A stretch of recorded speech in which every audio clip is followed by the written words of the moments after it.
3 cruel children abandoned their elderly parents like useless burdens. But little did they know they were throwing away $20 million and the family's own dignity. The kettle whistled softly in the kitchen, breaking the morning silence. Margaret, her white hair neatly combed and her eyes always watchful, turned off the stove and prepared 2 cups of tea. Frederick was reading the newspaper with his crooked glasses perched on his face, the same worn-out frame he had used for years. "I brought your tea, Frederick," she said with a sad smile. "Thank you, my old lady." They sat at the kitchen table as they had done for more than 50 years. The house was simple, but clean. The sofa still covered in old plastic, the children's portraits on the wall, the wooden table that had already seen better days. Time lived there in every crack of the plaster, but lately something else lived there too. Silence, a heavy, uncomfortable silence, made of absences. The children came less and less. Samantha, the eldest, constantly complained about how her mother's medications strained the budget. Mark, the middle one, said that taking care of the parents drained his energy. Ryan, the youngest, disappeared for weeks at a time. Sometimes Margaret tried to justify it. They have their own lives, their kids, their problems. But deep down she knew. It wasn't lack of time. It was lack of will. That evening, everyone was gathered for a rare family dinner. Margaret had prepared her famous lasagna, trying to create a warm atmosphere. Frederick had set the table with more care than usual. They wanted to believe there was still room for affection. They sat down. Superficial conversations, Samantha on her phone, Mark with a scowl. Ryan, late as always, arrived saying he had almost didn't come. Margaret ignored the tone. She served the food with trembling hands. "The lasagna's good, Mom," murmured Samantha without lifting her eyes. "Thank you, dear." Silence. Then Mark wiped his mouth with the napkin and said bluntly, "We need to talk." Margaret froze. Frederick stared at the children with suspicion. "What is it now?" he asked. Samantha sighed like someone who has to do what they don't want to. "Look, you're getting very frail, and we can't take care of you the way you deserve anymore." "The way we deserve, or the way that's less work for you?" Frederick replied, his voice low but firm. Ryan, silent until then, finally spoke. "Dad, nobody here is saying you're a problem, but the truth is, you need care. Doctors, supervision, and honestly, we just can't do it anymore." Margaret gripped the cup tightly. The tea had gone cold. Her eyes were already brimming. "You're sending us to a nursing home?" Her voice came out like a whisper, almost childlike. Samantha, cold, replied, "It's not a nursing home. It's an assisted living facility. A really good one, actually.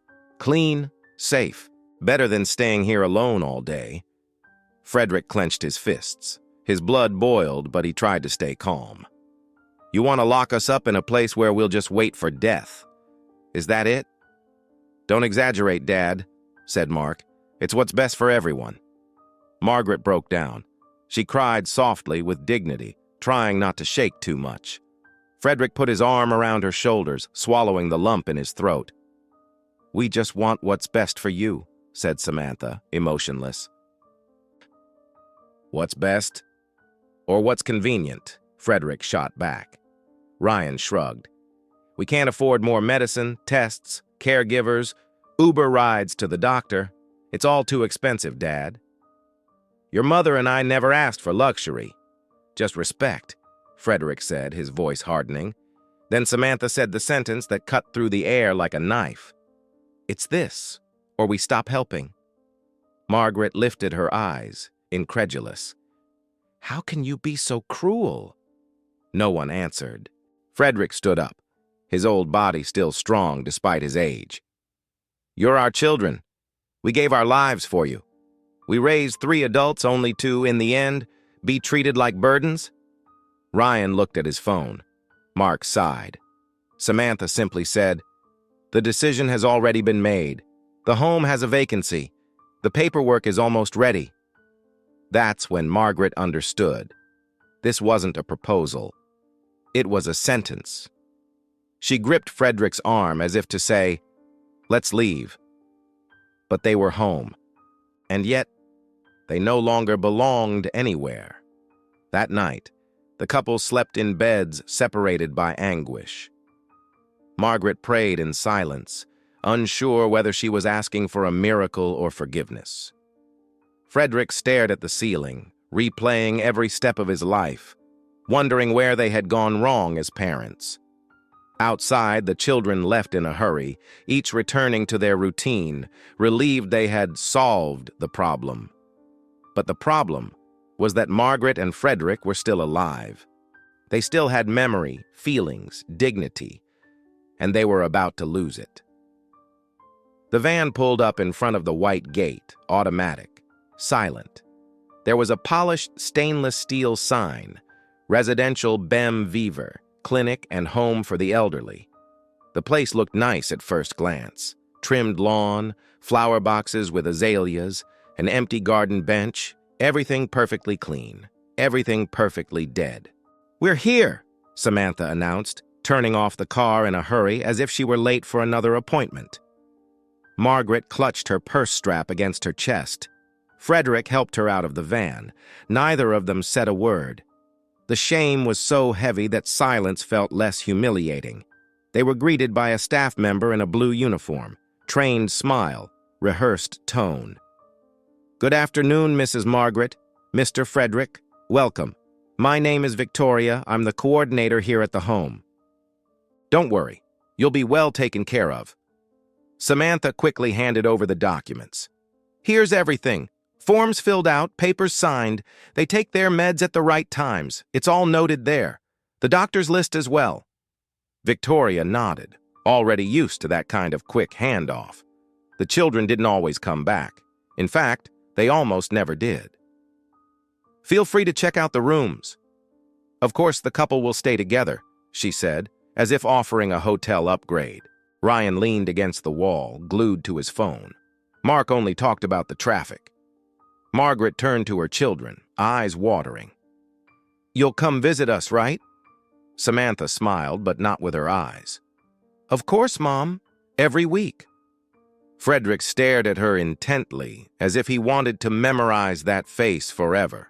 He knew it was a lie, and it hurt more because she didn't even bother to hide it.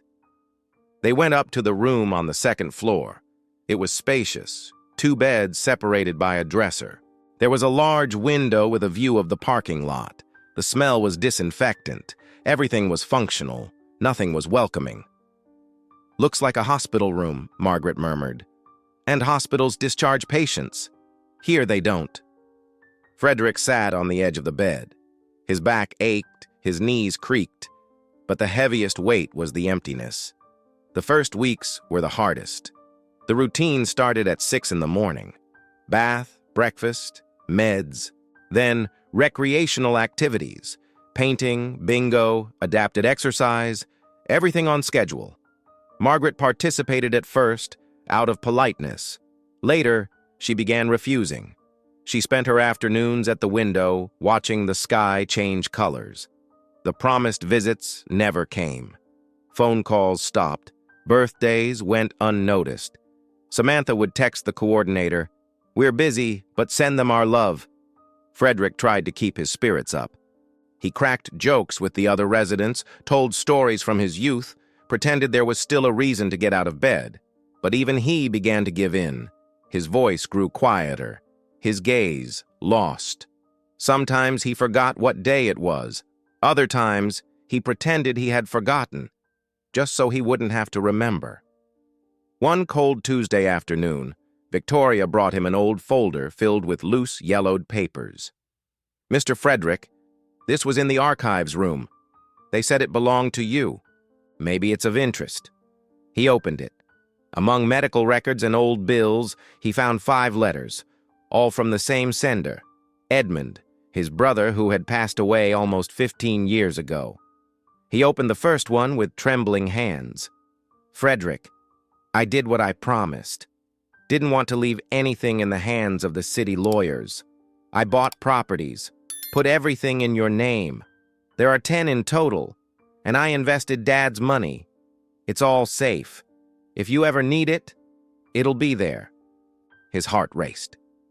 Frederick read one, then another. The last was dated 5 years ago, but he had never seen any of them. How was that possible? Margaret, come here." She came closer and read in silence. Her eyes widened. "Frederick, what is this?" "An inheritance. From my brother. We have properties. Money. This could change everything." She put her hand to her mouth, unable to believe it. But before they could finish reading, the door opened. It was Victoria. "Sorry, Mr. Frederick. There's been a mistake. That folder belonged to another Frederick, already deceased. I'll need to take it back, okay?" He hesitated. "But those letters are mine. They're from my brother." "Must be a coincidence. It's happened before. Same name, file mix-up. Better leave it with administration just to be safe." Frederick didn't argue. He handed the folder back, his heart heavy. But something was wrong. Very wrong. That night, he stayed silent. Margaret, too. The next day, he went to administration to ask for the folder again. They said nothing was found. That maybe he got confused. "We'd like to see the files," Margaret requested. "Unfortunately, that's not allowed," the receptionist replied without looking up from the computer. Frederick returned to the room, but his mind was boiling. That wasn't coincidence. He wasn't confused. He was sure of what he'd seen, and he was sure of what he'd read. He remembered the times Samantha had grabbed the mail before he could open it. The quick explanations. The envelopes that disappeared. The phone calls that ended with, "Don't worry about that, Dad." "They knew," he said suddenly. "Who?" "Our children. They knew about the inheritance, and they kept it from us." Margaret froze. The silence in the room was as heavy as concrete. At the window, the rain began to fall slowly. Margaret walked over and pressed her forehead against the cold glass. Outside, the garden looked beautiful, but the smell of wet earth she couldn't feel. She could only see and imagine, like a bird trapped in a clean cage, well-fed. But that will never fly again. Night fell with a biting cold. The clock read 11:17 p.m. when Frederick turned off the bedroom light, pretending to sleep. Margaret sat on the bed, coat already draped over her shoulders, old shoes on her feet.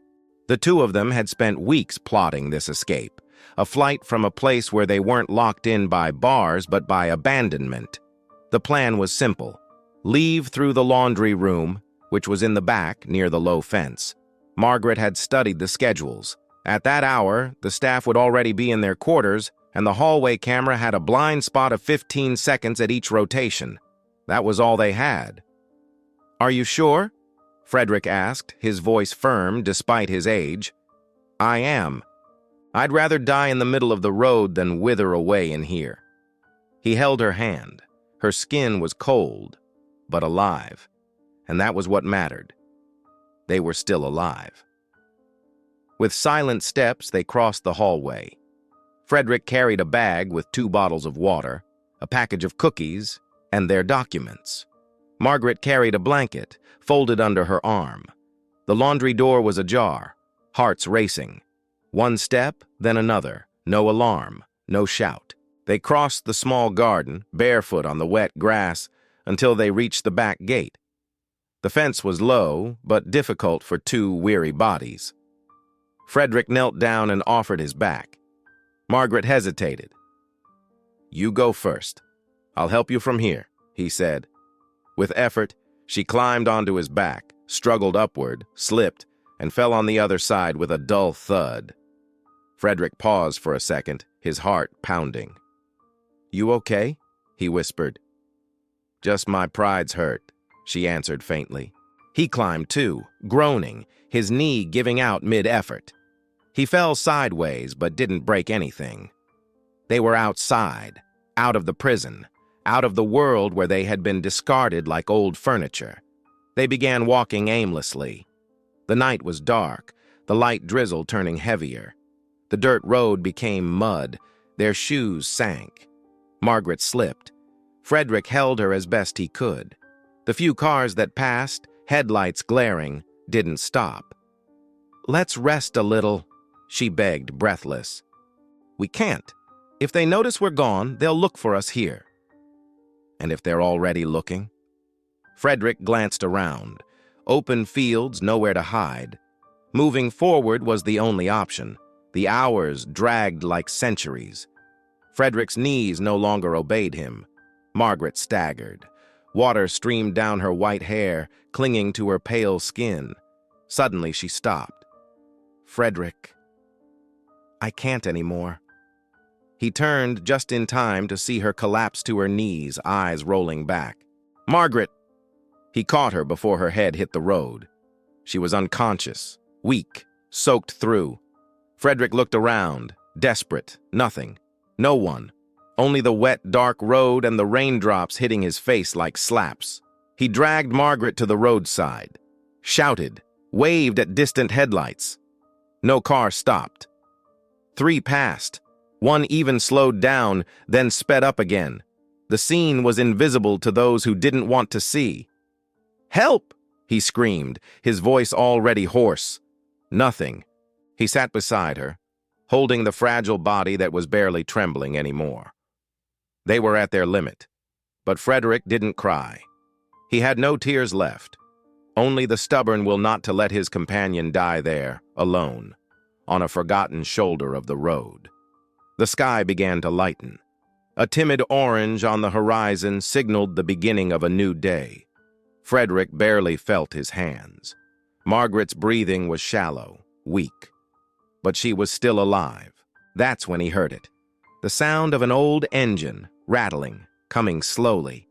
A simple car, an old VW Gol, slowed as it spotted the 2 figures by the roadside. The vehicle stopped. The door opened. "Hey, are you all right?" said a young male voice, alarmed. Frederick could barely respond. He just raised his arm. The man ran to them, tall, thin, in his 30s maybe. His face was that of someone who had worked hard in life, but his eyes were kind. "Good Lord, what happened to you?" "My wife, she fainted. We escaped. Escaped? From a place, they call it a home, but it wasn't." The man helped him up. He gently lifted Margaret in his arms and carried her to the car. "My name's George. I'm a mechanic. Was on my way to visit my mother in the next town, but God forbid I'd ever leave you here." He laid Margaret on the back seat, covered her with his own jacket, handed Frederick a bottle of water, which he could barely hold. "Don't worry. I'll take you to my place. We'll figure something out." Frederick looked at the stranger's face. He saw no pity, no judgment, only urgency and humanity. Why are you helping us?" George started the car. Because no one else stopped. And with that, the car took off. For the first time in a long time, Margaret and Frederick were heading somewhere unknown, but where maybe, just maybe, there was still a chance to start over. The house was simple, 1 story, with exposed brick walls and a small backyard with a jabuticaba tree. George parked the car in the tight garage, got out quickly, and ran to the door. "Susan, open up, love. I need help." The door opened instantly. Susan, her curly hair tied in a bun and wearing a floral apron, widened her eyes at the sight of the soaked, pale couple. "My God! Who are they?" "I'll explain later. She's very weak. Let's lay her on the sofa." Without asking questions, Susan hurried, brought clean blankets, fluffed pillows. Margaret was laid down carefully. Susan brought hot tea, checked her temperature, monitored her breathing. "Frederick and Margaret," George finally said. "They were abandoned by the roadside, escaped from a nursing home or something like it, and she fainted in my arms." Susan looked at the sleeping woman, then at her husband, and said firmly, "Then they're with us now, and we take care of our own." The next morning, Margaret woke to the smell of fresh bread. For a second, she thought she was dreaming. When she opened her eyes and saw Susan preparing breakfast, she felt like crying. "Good morning, Mrs. Margaret. Did you sleep well?" "I slept like I hadn't in years," she replied, moved. Frederick was already at the table in clean clothes and freshly shaved. George had left early to fetch some simple medical tests at a clinic. Margaret sat down slowly. There was butter on the table, sliced fruit, freshly brewed coffee. Such a simple gesture. But it felt like luxury after the neglect they had endured. Susan chatted lightly, telling neighborhood stories, showing family photos. She spoke warmly, but without overdoing it. It was real affection, no pretense. And for Margaret, that was new. In the days that followed, the couple began to blossom. Margaret smiled again. Frederick regained color in his face. They spent afternoons in the backyard, sitting in the shade, listening to the radio, watching the birds. Susan called them Mr. Frederick and Mrs. Margaret, as if they were family. George, always attentive, treated them like parents. One of those afternoons, Frederick called George to talk. They sat on the porch bench drinking cashew juice. "I need to tell you something about some letters I found before escaping." George listened silently as Frederick told him everything. The content of the letters, the supposed inheritance, the disappearance of the papers, and the suspicion toward his children. "It was from my brother, Edmund. He died years ago. He wrote saying he had left money and properties in my name. But the letters never reached me. And when I finally found them, they disappeared again. Margaret and we think our children hid everything." George scratched his chin, thoughtful. "And do you have any details? Lawyer's name, case number, any lead at all?" "Only my brother's name, and that the properties were inland, and that there was a lawyer named Oliver. That was in one of the letters." George stood up. "Leave it to me. I know a guy at the notary's office in the region where I grew up. He works with estates. If this inheritance exists, we'll find out." In less than a week, George returned with news. "Mr. Frederick, I think I found it. They were in the living room." Susan brought a notebook to jot everything down. "The lawyer Oliver died 2 years ago, but his office is still active, run by his son. I contacted them and explained that you had lost old documents. They looked up your brother's name and... Yes, there is a probate case, opened in your name, but it was filed as abandoned due to lack of response from the heir. I never knew about this. No one ever called me for anything," Frederick exclaimed, outraged. "They did," said George. "They sent multiple letters over the last 5 years and called. But the registered contact was your daughter Samantha's phone number and the address, one under Mark's name." Margaret stayed quiet for a moment. Then she spoke. "They hid it. They read the letters and never told us. They took everything that was ours." George nodded. "According to the records, there were 10 properties in different towns, valued at more than 20 million reais. They're all under a company you opened decades ago, Mr. Frederick. The probate is on hold, but it's yours. It's not too late to settle everything." Frederick closed his eyes for a moment. His hands trembled. 20 million, and Margaret and I spent nights freezing on the asphalt. Susan went to him and hugged him tightly. Now you have us, and this won't ever happen again. In the following days, George helped with all the legal work. He scheduled meetings, gathered documents, prepared powers of attorney. Frederick signed everything in silence, eyes lowered, but burning with restrained anger. Margaret, more than hurt, was disappointed. There was something more cruel than pain, calculated contempt, and their children had planned it all. But in that improvised home, the couple found something more valuable than any inheritance. care without obligation, presence without duty, love without condition. On a hot afternoon, Susan was hanging clothes in the backyard when Margaret approached with a makeshift bouquet of wildflowers. "For you, my daughter."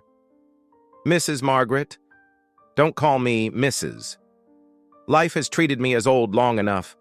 Call me Mother if you'd like." Susan smiled, her eyes brimming with tears. She opened her arms. They hugged right there, among sheets swaying and the smell of soap. On the porch, Frederick watched the scene and murmured to George, "You're not our children by blood, but you're the only ones who ever saw us as people." George replied, gripping his shoulder firmly, "And now you're ours, truly." The inheritance settlement process was moving quickly. With the documents in hand, George and Frederick had attended meetings with lawyers, signed papers, reactivated the company that held Frederick's properties. The assets were valued at over $20 million. Houses, lots, office spaces, and a warehouse now rented to a multinational. The news inevitably leaked. It was impossible to hide so much money changing hands. The accountant, the notary, someone had talked too much, and soon the wrong ears heard about it. The following Saturday, Samantha showed up at George's house. No notice, no call. She was well-dressed, smiling, holding a chicken pie. "Mom! Dad! I've missed you so much!" Margaret froze when she saw her daughter at the door. Frederick was sitting in the living room reading the newspaper. Susan, washing dishes, stayed quiet. George watched from the porch. "What are you doing here, Samantha?" Margaret asked coldly. "I came to see you, of course. I've regretted that day so much. I miss you terribly." Frederick didn't reply. Margaret stood, staring at her daughter as if she were a stranger. "We almost died on the road, Samantha. You know that? I found out later. I was desperate. But I didn't know where you were. We just wanted what was best for you." "Is that so?" Frederick calmly folded the newspaper. "Because all you offered was a cell that smelled of disinfectant." Samantha forced a laugh, ignoring the tension. "Dad, let it go. What matters is that we're together again, right?" The next day, Mark came. Then Ryan, one by one, all with plastic smiles, gifts in hand, rehearsed words. "We're sorry. We did everything wrong, but we want to make it right. Family is more important than money, Dad." At each visit, Margaret greeted them with the same hard stare. Frederick, silent, observing, studying, no longer falling into the trap of forged affection. On the fourth day, the three arrived together, as if for some reconciliation meeting. Samantha was the first to break the silence. "We know about the inheritance." Frederick finally raised his eyes. "Ah, so that's it." "Dad, listen to us," Ryan said. "This money, it belongs to the family. We're all heirs. We have a right to it." "A right?" Margaret laughed bitterly. "You dare talk about rights after locking us away alive?" Mark tried a more rational tone. "Look, what's past is past, but the law's clear. We're legitimate children. We can take this to court." George stepped forward. "You can try, but know this. Everything is legally in Frederick's name. There's no prior will, no transfer, and the new will, well, you won't like it." Samantha turned to her parents in a final emotional plea.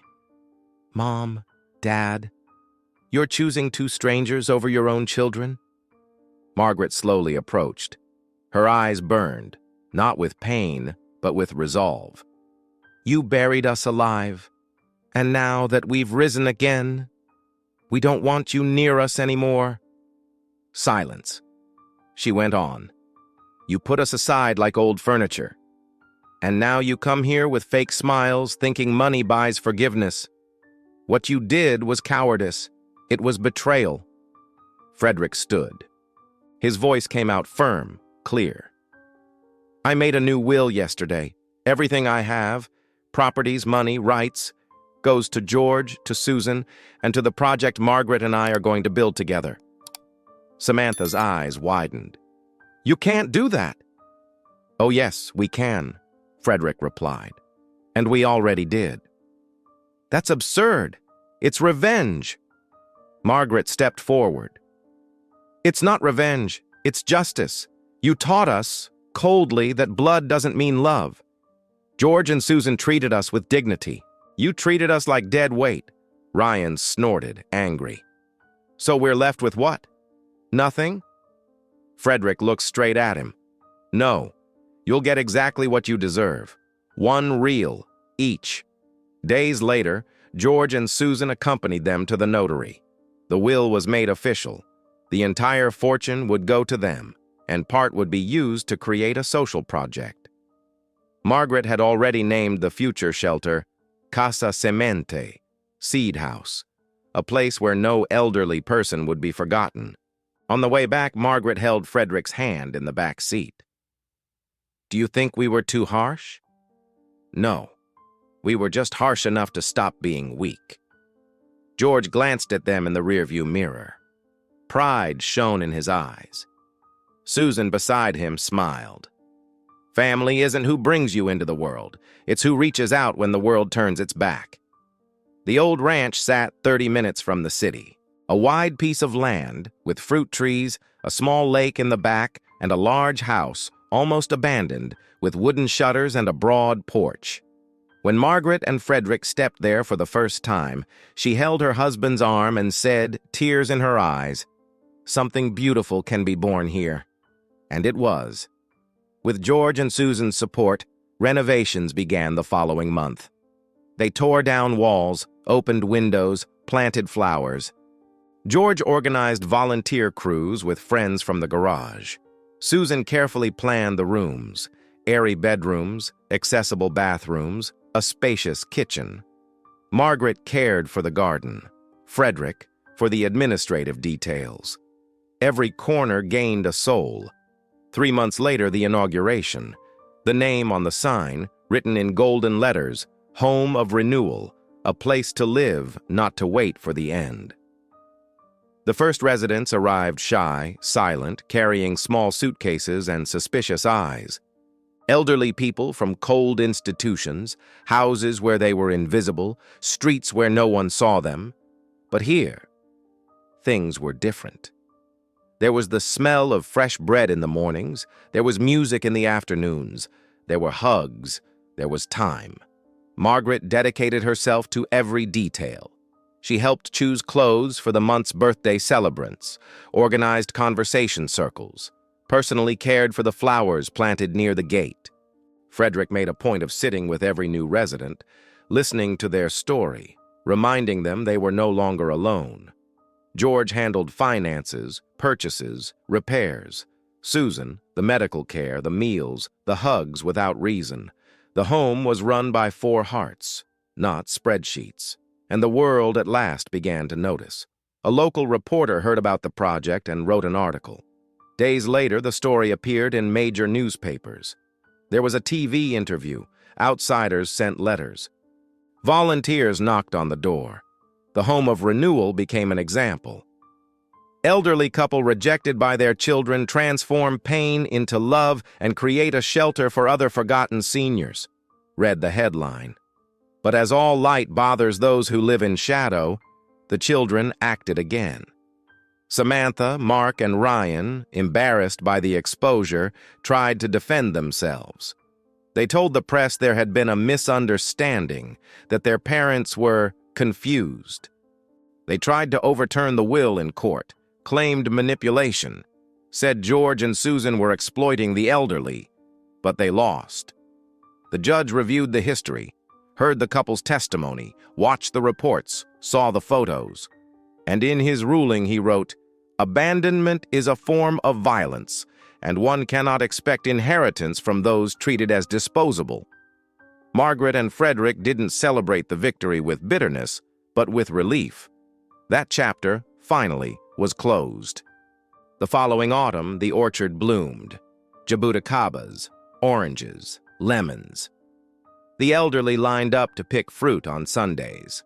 Some recalled childhood stories. Others simply smiled, tasting something sweet for the first time in months. One of those mornings, Margaret and Frederick sat on the porch watching the movement. One of the residents, Mr. Alfred, climbed the little ladder to pick guavas. Donna Agnes slowly danced to a bolero playing on the radio. Margaret leaned back in her chair and said, "I thought we'd die on a road." "And we almost did," Frederick replied. "But now, look at this." She smiled, a full, serene smile, a smile of someone who had become human again. "I always thought losing our children would be the worst punishment. But now I understand. The worst pain is being invisible. And here, no one ever will be. We lost our children by blood, Margaret. But look how many children the heart has given us." She squeezed his hand. "And to think we're only just beginning." On the main wall of the home, beside the reception, there was a large photo. Margaret and Frederick, side by side, surrounded by the first residents of the shelter. Everyone smiling. At the bottom of the picture, a phrase written by Margaret, "Family is who chooses to stay, who cares, who loves without charging. The rest are ties time will undo." That was the lesson. There was no more time for resentment. There was much to be done. Many elderly still out there, forgotten. And now, they had a voice. They had a home. They had a new beginning and dignity that no one would ever take from them again. And you?